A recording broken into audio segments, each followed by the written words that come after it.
A vida pastoral.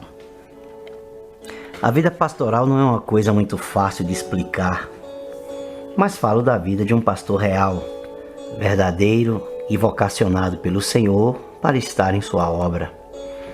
Não falo de oportunistas, dissimulados, lobos ou mercadores da fé. Há um número gigantesco de homens chamados por Deus para apacentar o rebanho dele, ainda nesse mundo. A vida de um pastor não é o púlpito.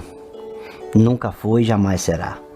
O púlpito, ou o altar, é o lugar onde damos direção geral para a igreja, onde liberamos o conselho mais amplo do Senhor para todos, onde ensinamos ao corpo de Cristo aquilo que o Espírito Santo deseja comunicar a despeito de nós mesmos, onde falamos as verdades de Deus para a conversão das almas e oferecemos o alimento para o rebanho do sumo pastor.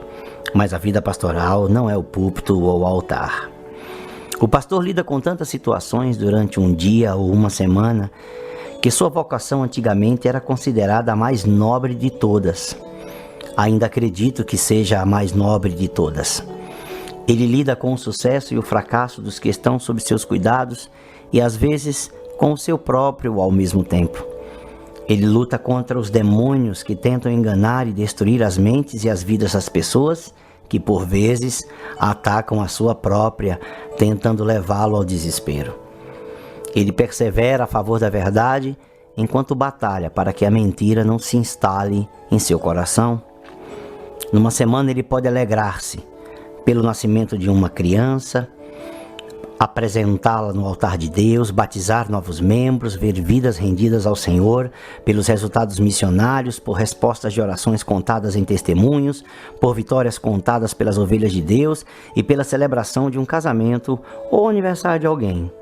Na mesma semana vai se entristecer por alguém sair da comunhão da igreja, pela traição espiritual de um líder, pela separação de um casal que não pode impedir, pela perda de um ente querido de alguém da igreja ou pela morte de uma ovelha do rebanho.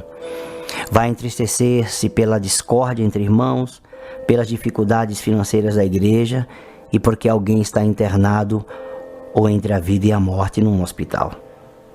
Isso é somente uma parte de tudo que lida um pastor segundo o coração do Senhor.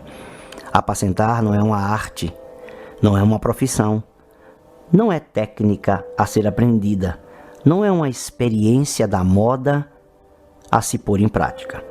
Apacentar é uma vocação divina, de habilidades divinas e pelas regras escolhidas pelo grande pastor.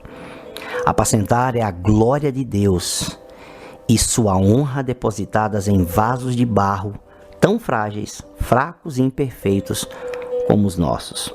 Diariamente o pastor real precisa orar, ler a Escritura, ler livros, estudar continuamente, preparar sermões diversos, fazer reuniões, ensinar a todos, treinar novos líderes, trabalhar para o sustento de sua família, cuidar de sua família, adorar a Deus, tornar-se mais semelhante a Cristo, evitar o pecado, ordenar seu mundo interior, cuidar de sua alma, interceder pelo rebanho, aconselhar e, nos dias atuais, relacionar-se também corretamente pelas redes sociais.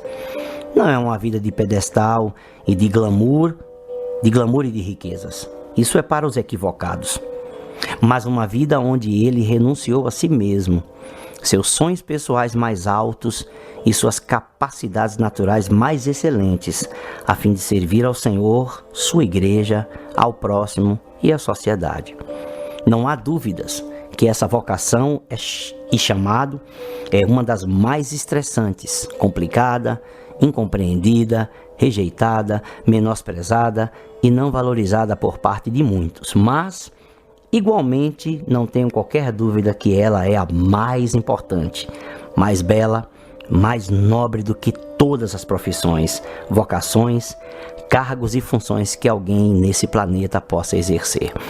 Aos verdadeiros pastores, aos pastores segundo o coração de Deus, aos imperfeitos e deficientes vasos de barro sobre os quais Deus colocou sua confiança, seja graça, paz, força, vida, saúde e vitórias da parte daquele que nos chamou, nos separou e ungiu para o seu rebanho.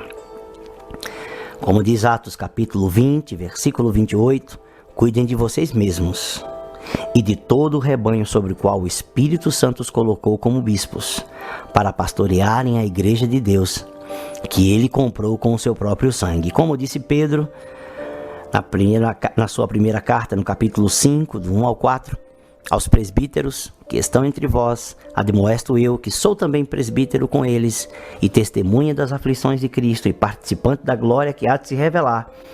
Apacentai o rebanho de Deus, que está entre vós, tendo cuidado dele, não por força, mas voluntariamente, nem por torpe ganância, mas de ânimo pronto, nem como tendo domínio sobre a herança de Deus, mas servindo de exemplo ao rebanho. E quando aparecer o sumo pastor, alcançareis a incorruptível coroa da glória.